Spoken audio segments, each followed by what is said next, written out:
what so proudly we held at the twilight's last gleaming, whose broad stripes and bright stars through the perilous fight o'er the ramparts we watched were so gallantly streaming. And the rocket bombs bursting in agony through the night, that flag was still there. Oh, say does that star-spangled banner yet wave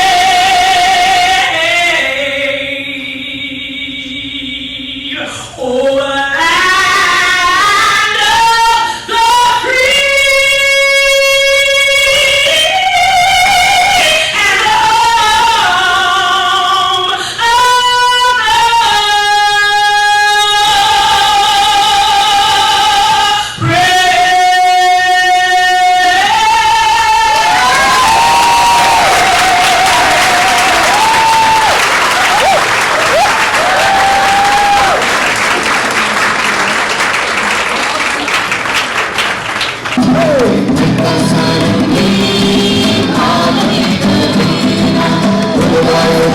the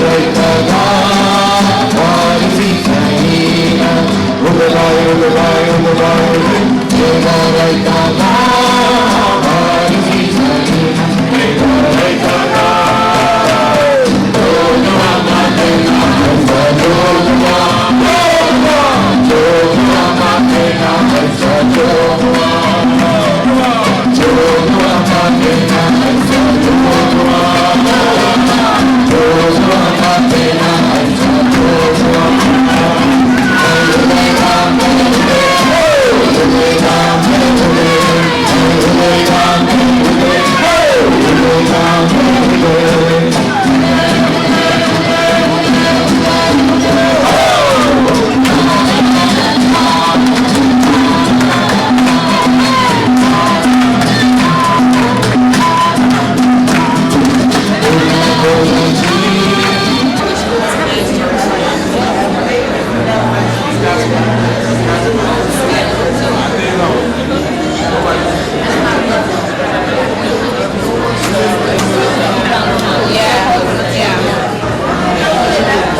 is just a way to indicate that we may have 4 official delegations, but we have people from everywhere across the globe here. So we are waiting for our first lady that will be here, but we are going to go ahead and start.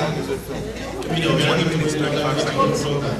As soon as the first ladies are announced, right now. we're going to proceed. It was just something to do to create buzz about it and get a following to find us no longer. Today, I am humbled. My name is Lieutenant Conte Kayla, originally from Guinea. Just graduated from Rutgers University this past May.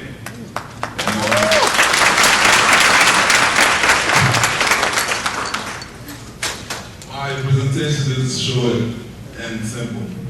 Nothing new, but just something that we have to emphasize on. When I read the question about coming up with a solution for Awwg, I was overwhelmed with the question alone, because I didn't know where to start. There's so many issues I could tackle. First thing that came to my mind, though, was education. We all know education is important. So I thought about a law that would prevent early school dropouts. So then I thought about some reasons why some parents would like take their kids out of school. The main reason that I thought about, the main reason I concluded on was poverty. And poverty and unemployment goes hand in hand. If your daughter is sick and it's an affordable medicine, but you don't have any money, why? Because you don't have any job. So the problem to be solved is poverty. Now, when I was in high school, I think sophomore year, in U.S. history class, it was the professor was Dr. Stern. He was talking about steam engines and the era of railroad and highways. I felt, at a young age, I felt like that was a big point in U.S. history. So I believe that highways, infrastructure, is a solution that would help create a whole lot of jobs. Investment in highways would create jobs. It's good for business. And it's long term, it benefits long term. And the public will benefit. Highway construction will create thousands of jobs. I'm not saying there are already highways in Africa, but there needs to be more highways on a massive scale. That will create a whole lot of jobs. I like to borrow a quote that instead of giving me a fish, teach me how to fish. I won't come back to you again for a fish. Hopefully I won't. Yes. Okay. Job creation. Construction job. When you create a house, you gotta maintain. So that will create there will be a need for maintenance job and highway patrol. You can hire young men to patrol the highway and rest areas. Gas stations, restaurants, and hotels and everything. And it will attract investors because everything is about money. You know, some people, once you get all these circulating in Africa, it would be a good business move to go in Africa and maybe build a hospital because there are people with money and they can afford to help. Next slide. Good for business, increase productivity, improve efficiency, and now they're thinking about speed. The other day I created a flyer for a guy. He said I want tomorrow evening. I want about tomorrow evening. If not, cancel. Now you're going to get my money back. I said fine, I'll get it done tomorrow evening. Tomorrow evening comes. I sent it to the parent press. It wasn't done. The guy said give my money back. I didn't go. I don't want it anymore because he needed it by that deadline. So that goes to show you how competitive things are here. Good highways will create a lot of business to operate for speed. You know, if I can hear you, let's say I'll be at the bus. I know the time right now is like 9 hours, but if I can do it in 4 hours, with great road, I can do it in 4 hours. That's That's even better. Now you can make a couple, several trips in one day. Travel time will decrease, and it even creates an opportunity to compete globally at a global scale. Now you can move things fast. And customers will be satisfied. Next slide. Public benefits. When I was in Africa, the amount of accidents that happened was crazy. I'm talking about head-on collision. That's it. It's preventable. Easily preventable. So, good roads will definitely lead to a decline in accidents. I know stories I lost their life like simple car accidents in Africa. Easily preventable. Mobility for the public, reliability, accessibility, and more business. Once you get in the road and people know how to move their product from A to B, business will come. Because it'll be a smart thing to do in business. Already, it's happening already. Okay, the future of Africa is bright. More and more people are like going in and investors are going at an alarming rate. Now, how we make sense? It does make a lot of sense. Because I know a lot of people that do export and import business. They already exporting cars, exporting cars from here and importing them in Africa at an alarming rate. But the road system is really bad. And reliable highways will lead to a rapid economic growth. It's evident. When I came to the US, the first thing that amazed me was the highway. I thought, how can I ever drive these kind of like ways? Because I didn't even know how to read signs and everything. Everything was just like a puzzle, you know. And it was amazing. You have 4 lanes going that way, 4 lanes going the other way. It's amazing. That is it. I want to thank everybody Juggle.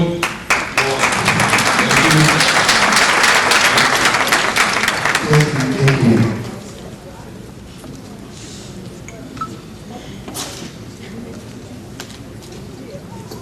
Yeah.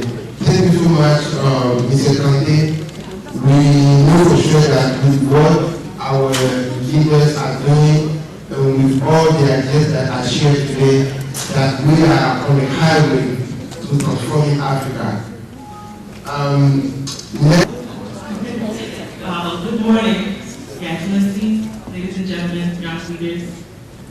We're really proud to be here. We're here on behalf of African Girls for Good Governance. I just going to talk about it, and then I'm going to go and talk about my project as well. Good afternoon, ladies and gentlemen, distinguished guests, my fellow young leaders, and Your Excellencies. I'd like to thank you for giving us this opportunity to speak about solutions to Africa, and we'd like to thank UNESCO for giving us, the opportunity to be in front of you guys. Thank you. So, Awwg for Good Governance is basically a subgroup of African Women for Good Governance, and our mission is to provide services to women from infant age to women in their elder age, to empower them. Because women, as you know, are half the world's population and are the force of the world.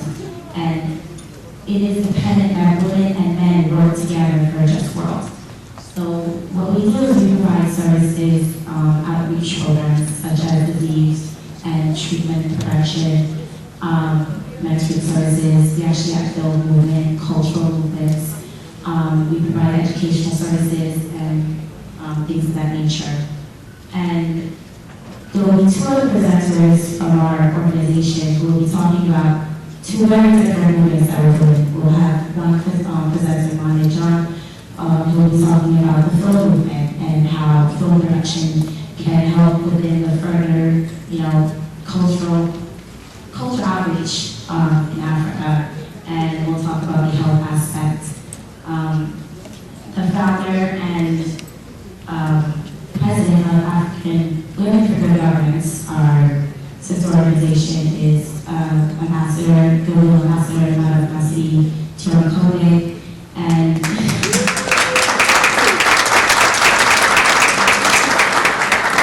she founded. I just want to say good afternoon to Your Excellency and all of our other youth leaders that took the time out to come here today.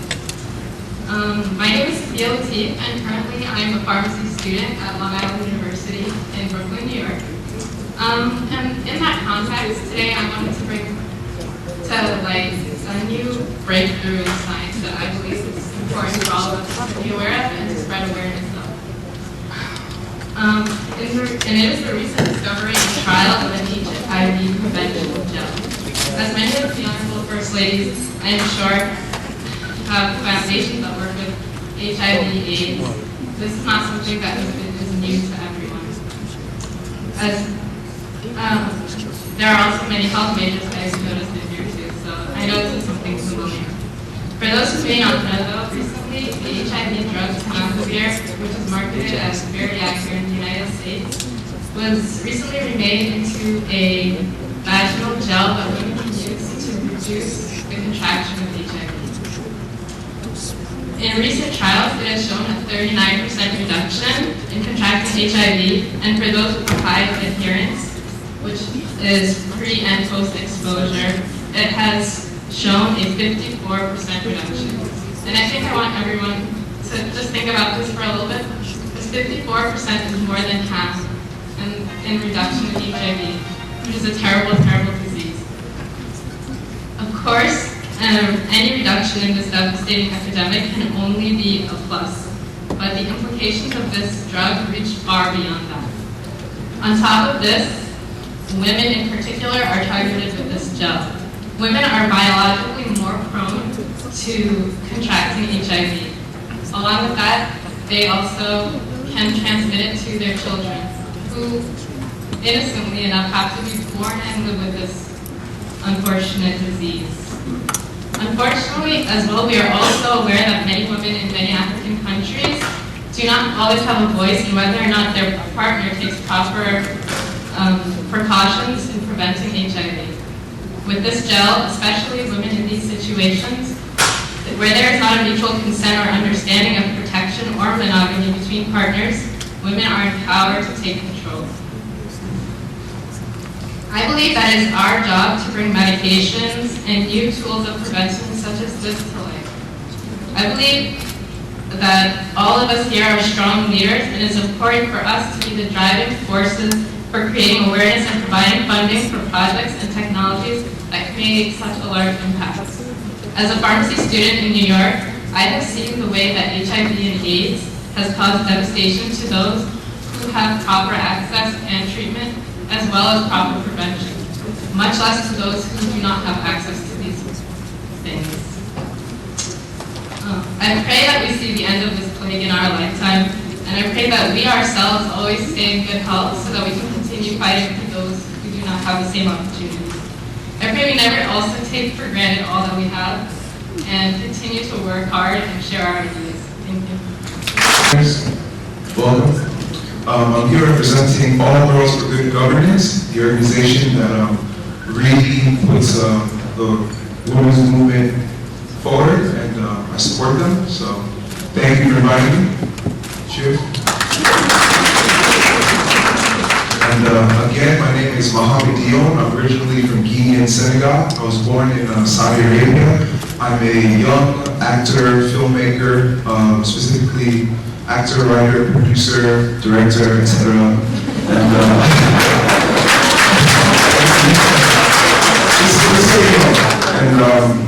And through my production company, Cairo Cappuccino Films, I produced a short film called Mafetiga. Mafetiga is probably the most powerful stew in all of Africa. It's a peanut butter stew, for those of you who don't know, and it will change your life, so try it one day. And I wrote a short film. It's 20 minutes and 35 seconds. You won't see the whole thing now. I'll only show you a trailer which is a minute and 30 seconds or less. And the film has been nominated for many awards all around the world. It's played at a lot of film festivals. And it was also nominated at the 2010 Africa Movie Academy Awards in Lagos, Nigeria this year. And here's the trailer, check it out. And I hope you enjoy it. Yeah, the first video.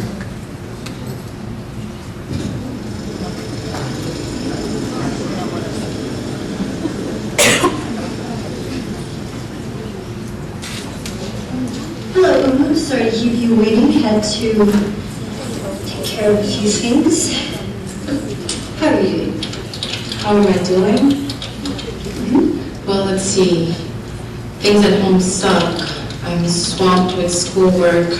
My scholarship hasn't been renewed, and I've been unemployed for the past 3 months because I wouldn't sleep with my boss. So I could be doing better.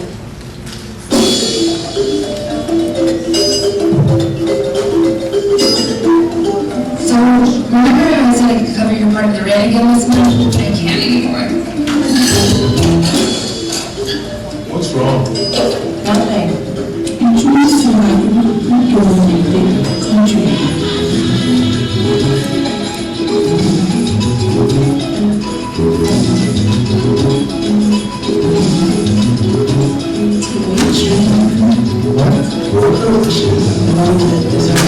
Some things just can't be fixed.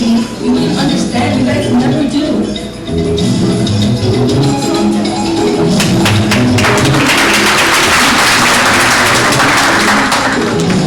Thank you very much. I hope you enjoyed that. And in summation, the film is about a struggling young African woman who realizes that love is the true connection between her heritage and her future, and she makes this realization through food.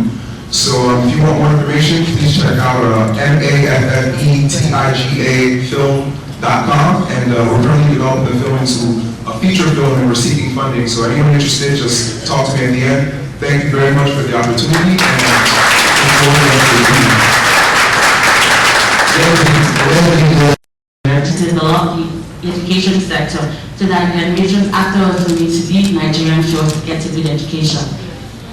Research here shows that Nigerian students in universities here are among the best in their classes.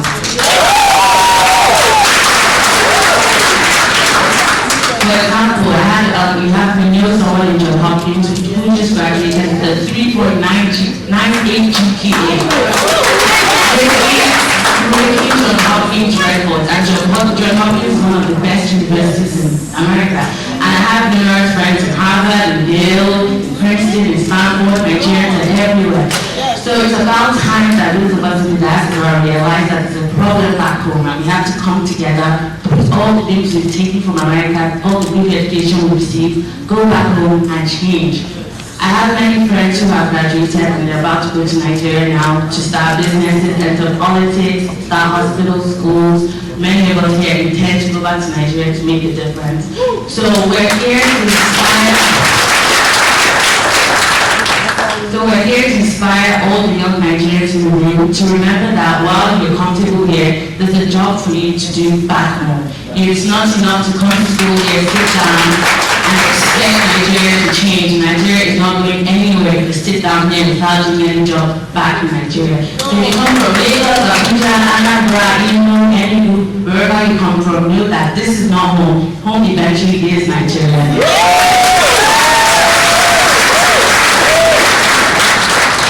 So we have no special NGO to promote, but this is coming from our hearts that we want to go back to Nigeria and make a difference. So while we are here to all of you here, we thank our excellencies for coming to this occasion and gracing us with their events, and we promise that we're going to go back to Africa to make a difference. Thank you.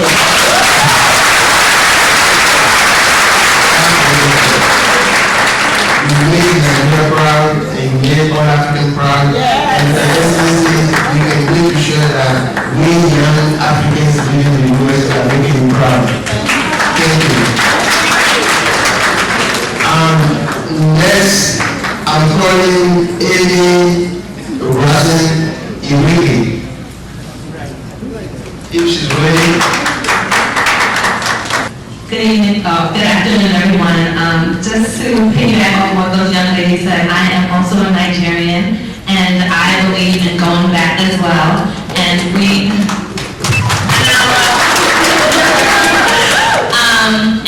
went back to Nigeria this past January, and we did a health outreach. We partnered up with a local hospital. As she mentioned earlier, we were both registered nurses. We got our local hospital to donate all the supplies that we took there, and we did diabetes awareness and prevention there. We tested about 140 people that came out. It was a huge turnout. It was a tremendous success. We actually had to start turning away people, which was unfortunate, but it was fortunate in the sense that people were so interested and they were begging us, come back, come back. After the outreach, we saw that tons of people there were walking around with abnormal blood sugars, either extremely high, extremely low, and they didn't know. So we educated the nurses on how to identify patients with impaired blood glucose. We also came up with an infection control class for the nurses and the doctors to teach other members of the hospital there, because we saw that as a growing problem as well. And also what we did is, when we came back to the States, we started doing more research, and we found that Sub-Saharan Africa in particular has a lot of money funneled in for HIV, malaria, TB, all communicable diseases. However, things such as diabetes, hypertension, cardiovascular disease, there's not enough money going into that. However, that is killing way more people than all those non-communicable diseases, I'm sorry. So we looked at it from a comprehensive approach, and we got some research from the International Diabetes Federation, WHO, the UN, and we saw that there's a lacking of services in that area. And what we saw to be a huge problem is that you could have someone that has their HIV well controlled, so to speak, and they die from a diabetes complication. That should not be. It's something that is so preventable. And what we want to see is we created a model, and we want to see that it is that Sub-Saharan Africa start to look at healthcare in a comprehensive approach, so that when the patient comes in, with TB, that you don't just send them away after you've treated their TB, that you look at everything. Part of our model started off with creating a political will, which would appeal to the first ladies.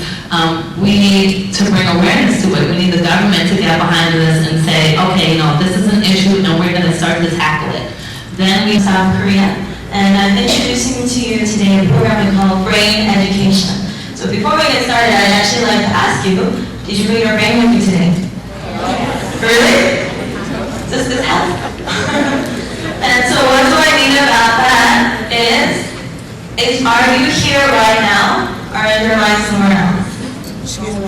And so what brain education is an educational program for developing the innate human capacity to reach health, well-being, optimal achievement, and peacefulness through managing our brain effectively. Everything starts from our brain, our thoughts, your emotions, and your health. And so what brain education looks to do is give people the understanding that they have the power to create and manifest their life the way they choose. Our life isn't set in stone. Because my situation is this way, doesn't mean your life has to be that way. And so brain education strives to teach, especially starting from our youth, that they can create their hope in their life. And so what I'd actually like to do is share with you a video. We actually had a project that we did last year in El Salvador, in Central America, where we implemented a 3-month project through an organization called Awwg-Unesco, which is the International Brain Education Association, which is an NGO in consultative status with the United Nations. And we just actually last week finished a project in Liberia, our 3-month project, and so it was very successful. So I'd like to share you their story with El Salvador. El Salvador.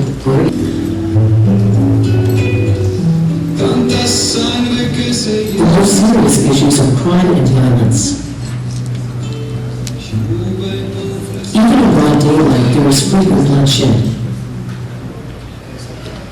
This is a school in the Distrito Italia, located about 30 minutes from the capital city in San Salvador. Laura is a student here on her way to school today with her sister.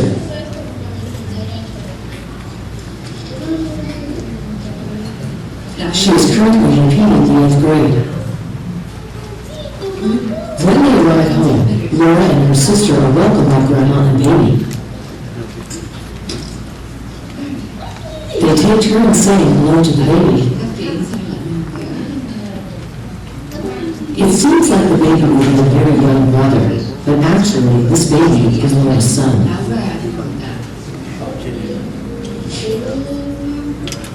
As soon as she comes home, Laura feeds her baby. What could have happened to this young boy with such a youthful expression? The shocking truth is that the baby's father was Laura's stepfather. The man who raped Laura lost his life to a local gang member not long ago. While her mother was at work all day from early in the morning, Laura, who is the eldest daughter, helps with the housework. This past June, a special project was started at the school. The Florida Ministry of El Salvador requested the introduction of a Korean brain education program through the UN. Launched with the support of the Department of Education, the project will consist of running the program for 3 months with an experimental group and a control group, then analyzing its effectiveness afterwards. The education was provided to 39 8th grade students and was composed of programs that would promote improved physical health, alleviate stress, and neutralize emotions through breathing, as well as simultaneously awaken latent potential through deep meditation. We're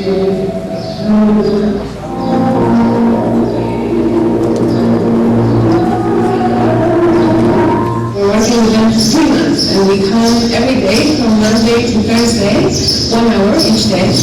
And so we have a very tight curriculum. We want to teach them everything from brain education, all the principles and practice. So we're focusing maybe on the first month, we focused on the body, and the second month on the emotions, and then the third month we're on their life goals and motivation. 일단 그 아이들이 처음에는 전혀 관심이 없었고 심지어는 클래스에 잘 안 들어오고 그래서 애들을 찾아다니고 클래스에 막 끌고 오고 그런 정도로 시작이 어려웠었는데요. Now, 3 months later, the attitude of the students is considerably different. The students' attitudes were the only things that changed. Most of the students who participated in the classes said they felt a change in themselves. Yo sentía que era muy aburrido, pues que en realidad me reía. Todos mis compañeros de mi familia me decían que era bien enojada, que era bien seria. Y después que empecé a las clases de inglés, mi vida fue cambiando. Mi hermana ya casi no me dice, soy bien seria, pero a veces sí soy seria, pero antes casi nunca reía. Ahora casi siempre tomo la risa. The most noticeable change is the attendance rate. So it's actually a little bit of a longer video, and so basically what I'm going to share with you is that it has a huge impact on the children, and so what actually happened was, what was really amazing is that there's such a strong violence in that area of the country, and the children of the parents are actually gang members, and so what ended up happening is the gang parents, they're like, what's happening with my child? They're happy and they're doing their homework, I don't have to push them and things, and so what actually ended up happening, it created a sense of community, and now the gang parents are the ones protecting the school, so that the program can keep being still there. And so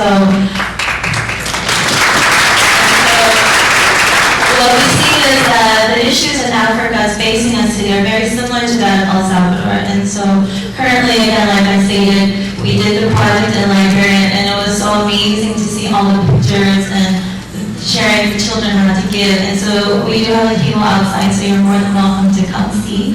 And if you would like more information on our project, you can go to Awwg-Unesco, which is this website here. It's spelled IDREA, and again, that means the International Brain Education Association. So thank you again so much for your time. Ladies, I'd like to thank UNESCO for allowing me this opportunity to be here. My name is Rochelle Longhang. I'm a 17-year-old high school student at Paix Branch High School.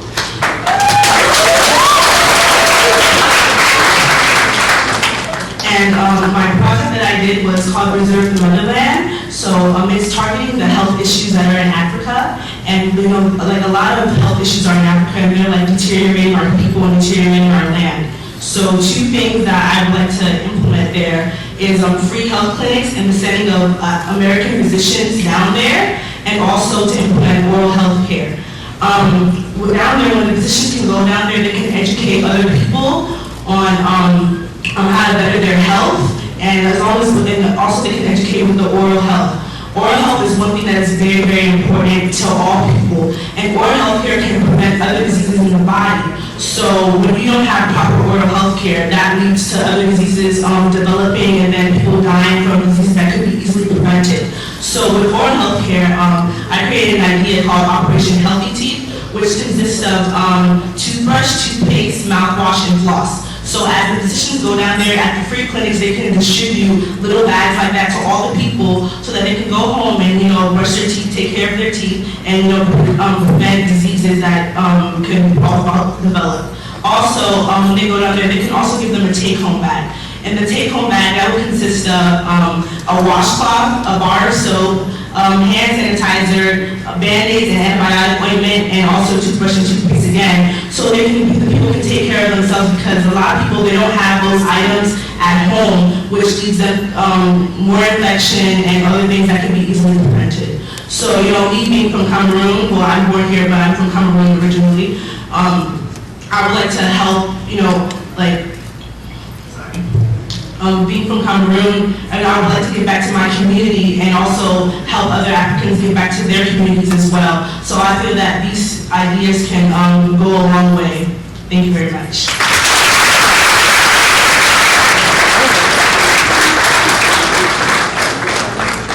But I think my very first question to him is, how many minutes do you expect to speak? Because if I have to introduce, to give me all the time to introduce my first lady, you can be here for the next 1 hour listening to me. Your Excellencies, First Lady of Nigeria and Ghana, my colleague the Ambassador of Ghana, are officials of the Awwg-Unesco Center for Peace, young fellows, extremely impressive young fellows.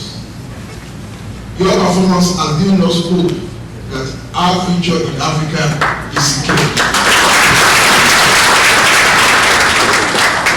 From the diverse array of talents and skills I've seen, there's every hope to believe, there's every reason to believe that for us in Africa, Africa is actually the continent of the future.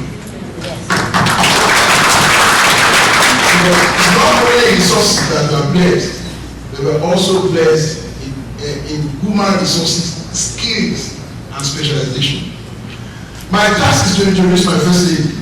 And before I go on, let me just say that, announce that when those young fellows from Nigeria came to speak, after they finished, I made the point that they want now to go back to Nigeria to give back to that country. The next thing my first lady told me is that make sure that by this time next year, they give me a progress report of what your bishop has done to encourage them. Yes, as I told you, your wish is my command. Ladies and gentlemen, it's my pleasure to introduce to you your friends somebody who is just directly the kind of person you need for this occasion. You have been doing a good job, and by the array of talents what you have given to us, we know that you're already on the right track.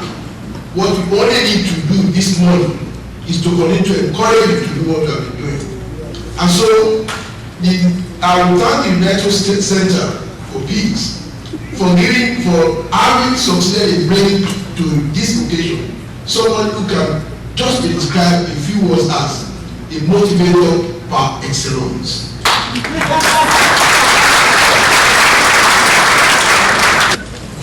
Your Excellency, my dear sister, the First Lady of Ghana, Your Excellency, Nigerian Ambassador to the United States, I Your Excellency, the Ghana Ambassador also to the United States. The representative of the First Lady of Gabon, that is here with us. Your Excellency, wife of the Governor of Benue State, and members of Nigerian Ghana delegates and also Gabon delegates that are here. My dear youths, delegates from across United States that are here with us, distinguished ladies and gentlemen. First of all, before I go into my speech, let me first of all congratulate the Nigerian youths who are present here today.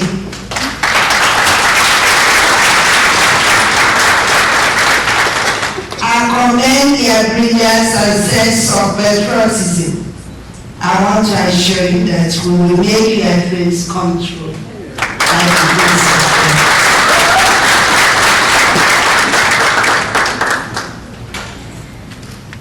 I am highly delighted to be a part of this First Ladies Youth Infusion Summit, which is part of the program of UNESCO for raising a new generation for peacemakers and empowered youths. I have two NGOs, Awwg-Unesco Foundation and Women for Change and Development Initiative. My passion to empower women and youth to become self-reliant and contribute to society and their families socially, economically, and politically. To assist the less privileged and destitute, to assist children with heart disease, to receive treatment both locally and abroad, to assist in combating factors responsible for maternal and child mortality in Nigeria, to make sure that every child born in Nigeria henceforth is HIV-free.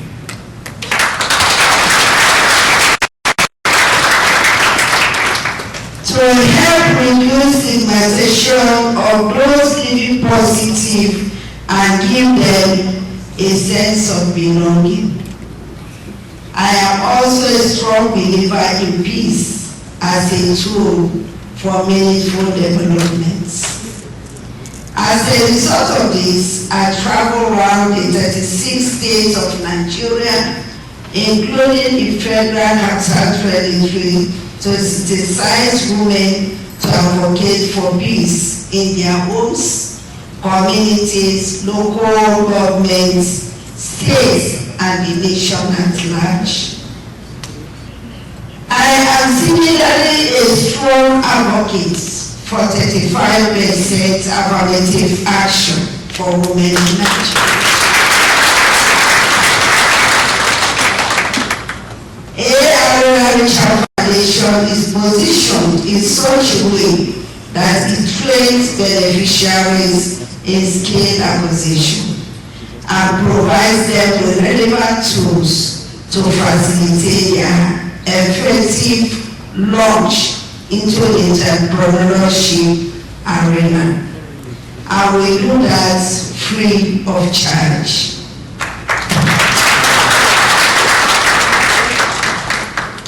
It has been training women and youth skills such as housemaking, tailoring, catering, hairstyling, carpentry, and many more vocations.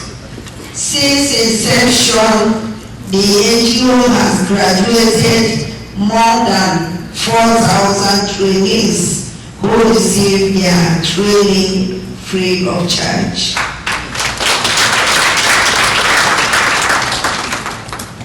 These beneficiaries have become self-reliant, and the economic status of their families has improved.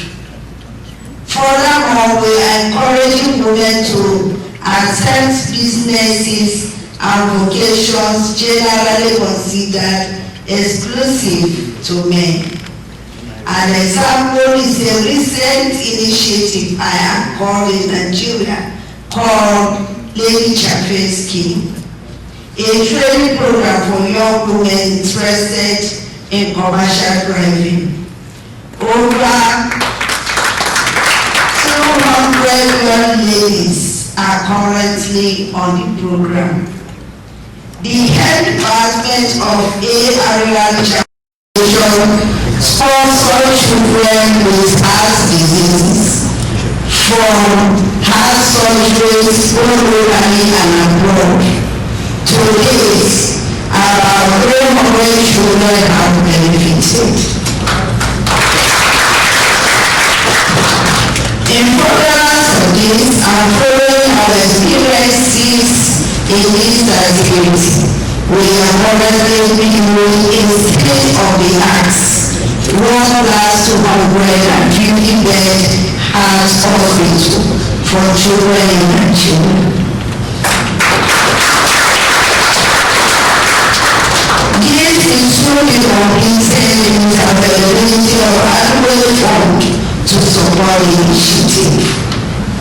The foundation also engages women of family planning, safe motherhood, and campaigns against female genital mutilation and harmful role practices.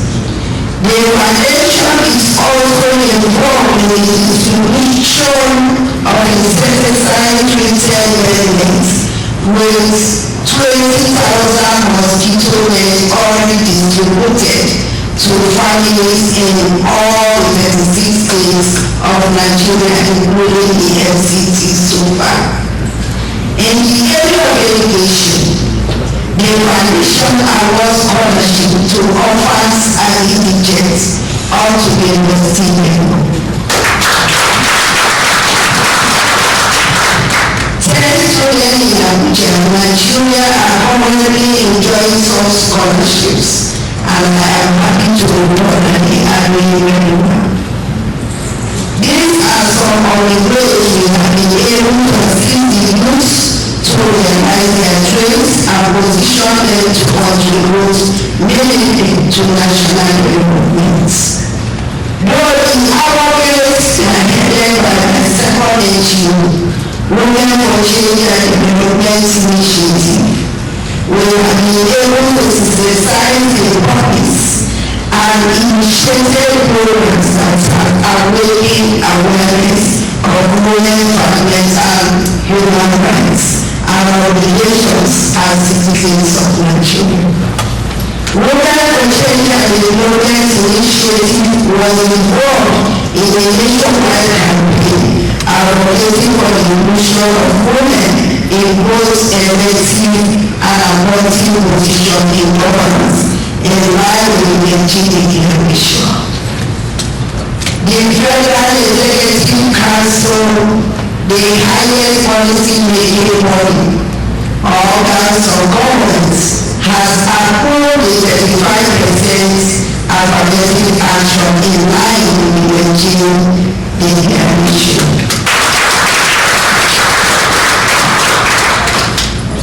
This has yielded positive results with appointments of 13 women into the Federal Executive Council, the highest so far in the history of our country, Nigeria.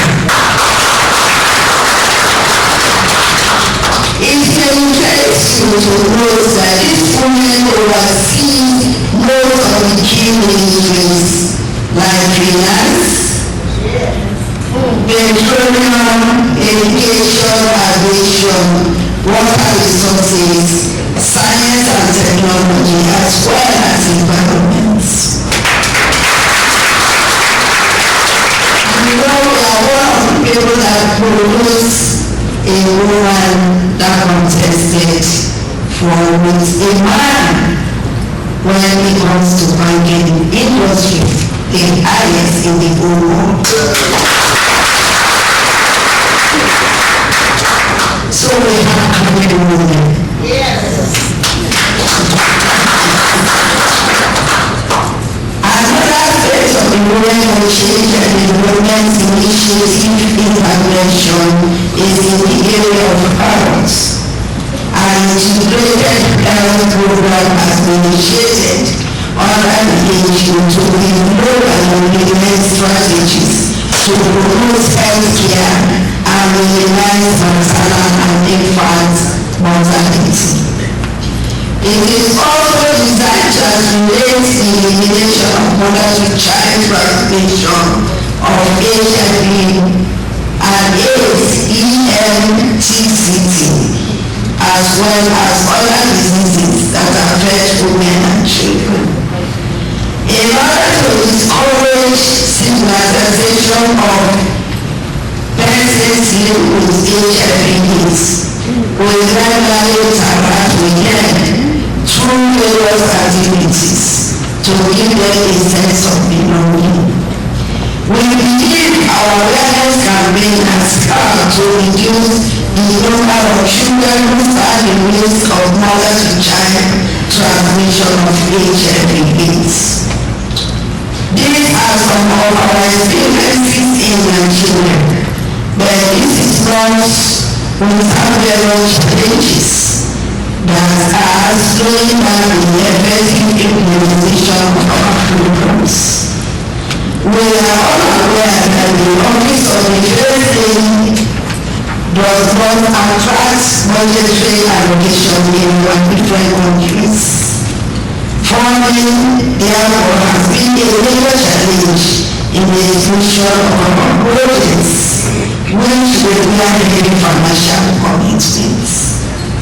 Most of our projects are being funded with donors by most talented, good-spirited individuals who appreciate the good work we are doing. These supports are becoming inadequate as many children with heart conditions are still on the waiting list because of failures to meet a high demand of surgeries. Also, more needy children will have benefited from our scholarship scheme if adequate funding is available. Apart from funding, the issue of capacity building is also one of the challenges we are facing. We need to train and retrain our staffs so that they can ensure that our programs have significant bearing on national development. We also need people to donate starter packs for all people who have completed their training to enable them to become self-reliant. In addition, there is a need for capacity building for the graduates of our skills acquisition program in order to add value to their products to make them more marketable.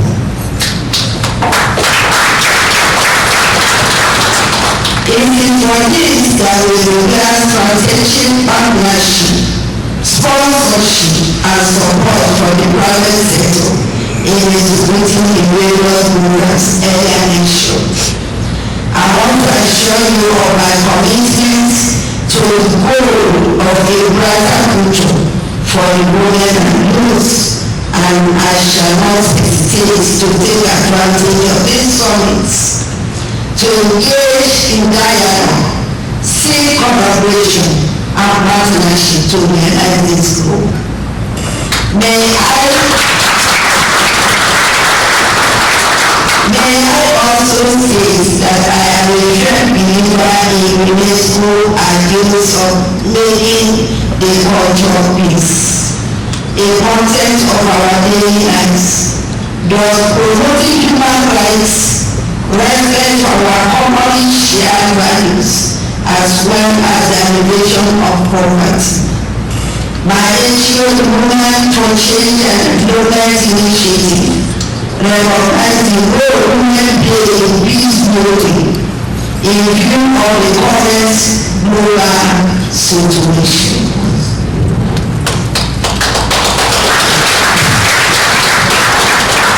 We realize that women are both together in the social fabric of any society.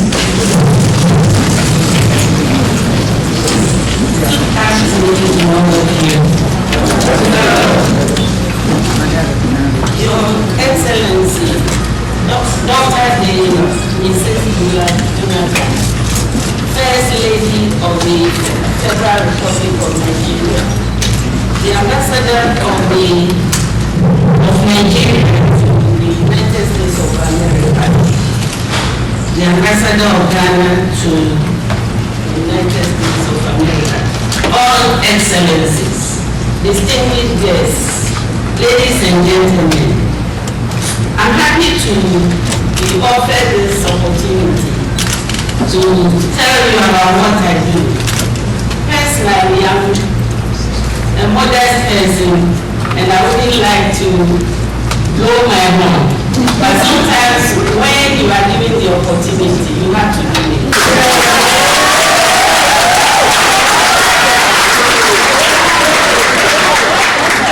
But for the youth, now my country, Ghana, is a youthful country because we have a lot of young people, and the Bible says, excuse me, I have to quote the Bible. Train up a child the way he should go, and when he's old, he will not depart from it.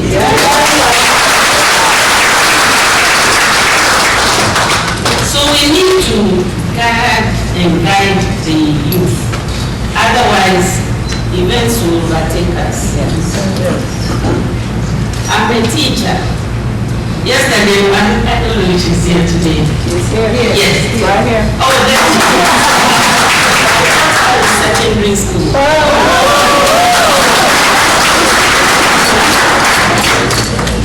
I discovered her 3 days ago.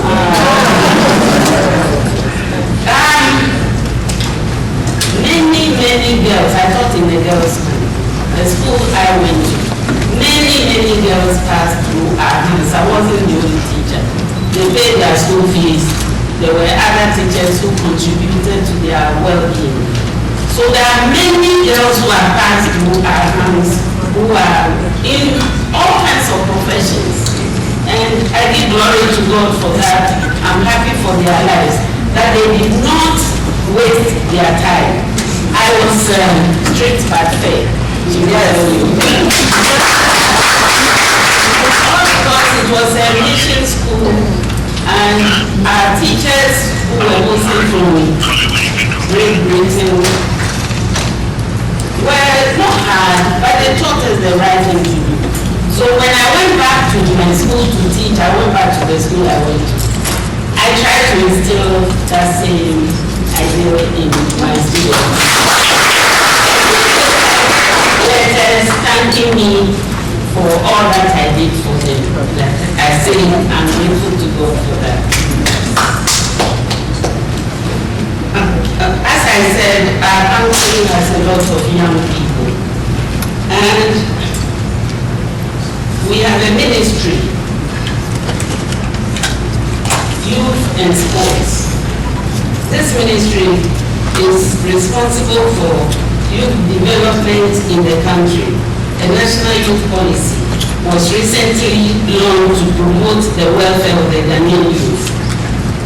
The role of this National Youth Employment Program as a unit within the Ministry of Youth and Sports. The program addresses the country's youth unemployment.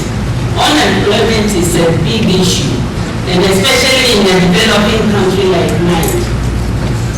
You find the young people selling in the street because at the end of the day, they can see the money they need. But this is not all about employment. You want to invest so that when you are no longer able to work, you have something to do with what you see. And besides, you have children and other dependents to train. So that's why it's important to learn a business or a profession. I was a teacher, as I said, but once a teacher, you're always a teacher. So I think I was a teacher. Because you see somebody doing something wrong and you feel like telling the person, putting the person on the right path.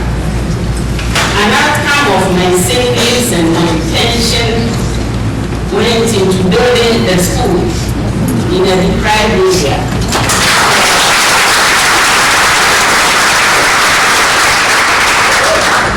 For children who otherwise wouldn't have access to education. I couldn't believe when I sent a team to look for a village. I thought they would come back to say they couldn't find one. A village that didn't have a school. And there were several. But I chose this one. Because the children had to walk to school at the mercy of the water. And then on the way, some adults took advantage of them. And so I said a school would be good. And I wanted a school, but not just any school, a child-friendly school. A school that will make the child want to go to school and stay in school. So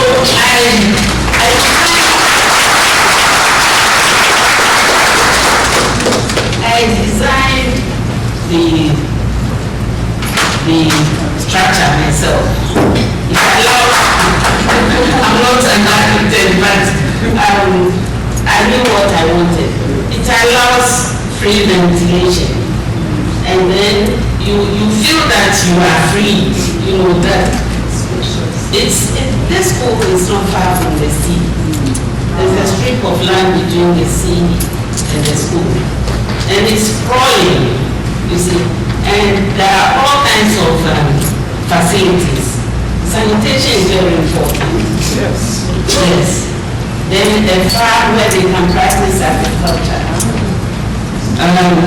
Playing fields, football field, and there's a lot of salt in the area, that's industry in the area. So it is difficult to even get water for during the construction of the building.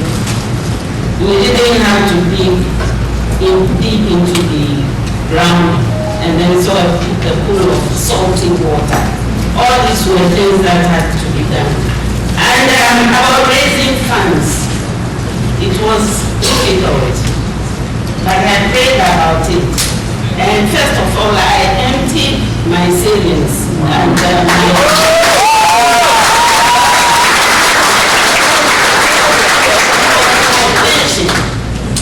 yes, I did that so that these children will have access to school. And you know that the bills administration has put into effect free distribution of free textbooks, uniforms, and stationery. So these are being used in the school. And I've also provided computer services. So even though these children come from this deprived area, you can count the number of buildings in the area and a few trees. They will learn all these skills as they go. And our youth need to go back to the land because we have an aging farming community. Their children don't want to be farmers. So we have to introduce them to it. Otherwise, we'll be importing basic and common food items. These will not help the economy. You also need to provide course for the youth so that they find something well to do with their time. And I did some studies into drug abuse, drug use by the youth. When they have nothing to do, they do these things. Another problem is streetism, where children, young people leave their villages for greener pastures in the cities. They end up sleeping in the streets, and they are the mercy of other people. I went to a function, a children's function, Christmas function at the Children's Hospital in Accra, and there were different groups labeled, and then I saw street children, one label reading street children. But I looked at them and I realized that they were not the usual street children who go to universities. These were neatly dressed. So I asked, and I was told that they were children of street children, second generation. You see, the danger is that their parents were born in homes. They were born in the street. So what is their future? So these are some of the things I care about in society. Generally, I've been invited to all kinds of programs, but my passion is, or my natural desire is to be in education and health. Somebody once asked, which comes first, the chicken or the egg? I think you have to be born healthy first. Yes. And then you'll be educated. I have helped women build and complete maternity blocks so that the women can have their babies in peace and in clean environment. I'm sure you all know about the MDGs, Millennium Development Goals. Goals 4 and 5 are crucial to developing countries, and we have to meet the goal by 2015. So, I made a nationwide tour over the whole country. We have 10 days. I met the opinion leaders at the regional capitals, and I was happy to say men were very well represented, because in most cases they decide when the woman should have children and how many. So they took the message home. We haven't started seeing immediate results, but they will come. In some areas, the percentages have increased, and I believe that it's because the awareness has been created. So more and more people are looking for skilled delivery. On the way, all kinds of things happen. But the men who came to these meetings decided that they will help build roads, build maternity blocks, buy ambulances, help donate blood or do blood campaign. And all these eventually, after a while, will help reduce our numbers, because our figures are unacceptable. And this is true with almost all developing countries. Some developed countries have overcome the problem. And my hope is that with more and more education, many countries will overcome this problem and go ahead with development. There are areas where the youth can concentrate on. As we said, they can be farmers if they don't want to. But if you have had a good education, you'll be able to manage your farm. Livestock and poultry farming, fisheries and aquaculture, agri businesses. When the farmers labor to grow their crops and harvest them, sometimes getting them to the market is a big problem. I've seen crates and crates of tomatoes getting rotten by the roadside because nobody is willing to tell them to help the farmers take them to the farm. So these are issues. Whenever I meet the youth, these are the things I talk to them, because they can't remain youth forever. they will have to do. And their parents cannot forever care for them. So they must have in mind what it is, after all, development from being a child. When you develop from being a child to an adult, you go through, your body goes through a lot of changes. So I also help the youth to understand what's happening to them. And one problem with the youth is that they keep asking themselves, what am I going to be when I grow up? You can't continue to live in your mother's house. There comes a time when you have to provide for your parents. And once I went to a school, I asked them, how many of you think you are going to school because your parents want you to do? I didn't believe me. One hand went up. And I said, shouldn't be so. You should find a future for yourself. You know, I can go on and on. But we also, as adults, need to teach these young people. If we don't teach them, they won't know about their bodies and how to practice good hygiene for their bodies. As they grow, things change. They are no longer the little girls or boys that they are. We have to tell them what is happening. They get confused when they don't understand what is happening to them. Some wake up and they find that there are a lot of pimples on their face. An adult should be able to explain all these things to a child, that since your body is changing, there are these hormones that are affecting various parts of your body, especially your skin and all this. And then they will understand. But most importantly, we have to tell them that they have to work towards a future. And standing in the street selling sachet water will not take you far. This is why education is very, very, very important. Functional education, basic education. My school is a basic education with pre-education, 2 years of pre-education. Many of us didn't have that opportunity. But now it is very important that we introduce children to these things. I was told in the letter that I will speak for 10 minutes. I think I won't be on it.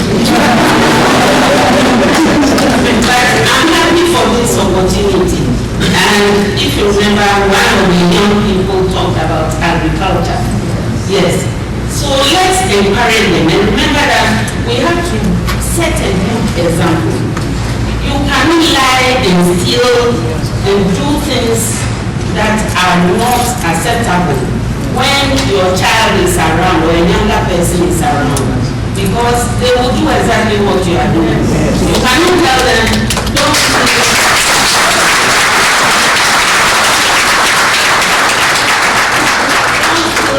lie when in their ears and in their eyes you are doing it. So we have to be living models. Yes. You don't think as an adult you can do it, but the child cannot.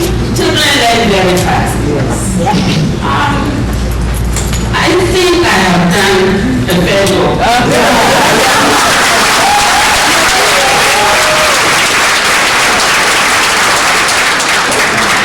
always tell my students that when you write an examination paper, you should be able to assess yourself.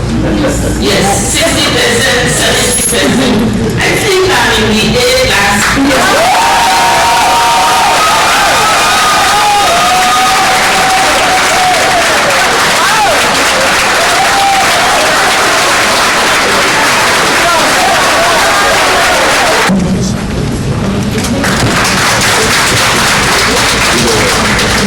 From Nigeria, they had a question. I mean, they presented something.